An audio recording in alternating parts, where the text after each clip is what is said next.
Gopal Black, Dr. Fundamental Pandey, as a statement ପାଠର ପ୍ରଳାପ ତାଙ୍କର ମସ୍ତିଷ୍କର ଭାରସାମ୍ୟ ପୁରା ହରେଇ ଦେଲେ। ଆପଣ ଜାଣନ୍ତି ଯେ ଲୋକମାନଙ୍କ ଠାରୁ କୋଟି କୋଟି ଟଙ୍କା ଆଦାୟ କରି ଚାକିରି ନାଁରେ ତାଙ୍କୁ ଜେଲ୍ ଦଣ୍ଡ ହେଲା, ତା ବିରୁଦ୍ଧରେ ପ୍ରମାଣ ଅଛି।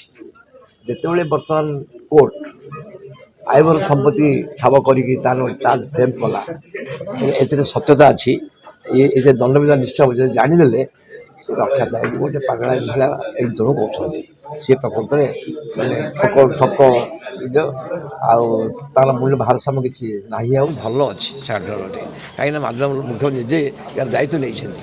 ଆପଣ ଦେଖିବେ ଯେଉଁ ସେ ଚୁପ୍ ରହିଲେ, କିଛି କାମ କଲେନି, ତାପରେ ସେ ନିଷ୍ପତ୍ତି ନେଇକି ଆମର ତିନିଟା ଯେଉଁ ଇଲେକ୍ସନ୍ ମୁଁ ଆପଣ ଯେଉଁ କହିଲି ବିଜୟ ଲାଭ କଲା। ଆଉ ବର୍ତ୍ତମାନ ତ ନିଜେ ମାନ୍ୟବର ବ୍ରହ୍ମପୁର ବିଧାୟକ ଇଏ ବିକ୍ରମ କୁମାର ପଣ୍ଡା ସେଠି ଯାଇକି ଯେଉଁ ବର୍ତ୍ତମାନ କାମ କରୁଛନ୍ତି, ଲୋକଙ୍କ ସମସ୍ୟା ସମାଧାନ କରୁଛନ୍ତି, କ'ଣ ସମସ୍ୟା ଅଛି, କେତେ ଟଙ୍କା ଆସିଛି, କେତେ ପୁଣି ଖର୍ଚ୍ଚ କେମିତି ହେବ, ଅଞ୍ଚଳ କେମିତି ଉନ୍ନତି ହେବ, ଲୋକଙ୍କ ଘର ଘର ବୁଲି ସବୁ କରୁଛନ୍ତି। ଲୋକଙ୍କର ବିଶ୍ୱାସ ଆଙ୍କ ଉପରେ ହେଇଗଲାଣି। ଗୋଷ୍ଠୀ କନ୍ଦଳ କିଛି ନାହିଁ। ଆଉ ମାନ୍ୟବର ମୁଖ୍ୟମନ୍ତ୍ରୀ ନବୀନ ପଟ୍ଟନାୟକଙ୍କୁ ଗୋପାଳ ବାସୀ କେବେ ଛାଡ଼ିବେନି। ଡକ୍ଟର ପ୍ରଦୀପ କୁମାର ପାଣିଗ୍ରାହୀ ମଧ୍ୟ କେବେ ହେଲେ ଛାଡ଼ିବେନି, କାହିଁକି ଡକ୍ଟର ପ୍ରଦୀପ ପାଣିଗ୍ରାହୀଙ୍କ ଉପରେ ନବୀନ ପଟ୍ଟନାୟକ ଆଶୀର୍ବାଦ ଅଛି। ସେ ଆଉ ନିଜେ ଦାୟିତ୍ୱ ନେଇଥିବାରୁ ସର୍ବାଙ୍ଗୀନ ଉନ୍ନତି ହେବ। ଏଥିରେ ଲୋକମାନେ ଗୋପାଳ ଚିହ୍ନି ଦେଲେନି, ସେ କେବେ ସେମାନେ ଭୁଲ କରିବେ ନାହିଁ।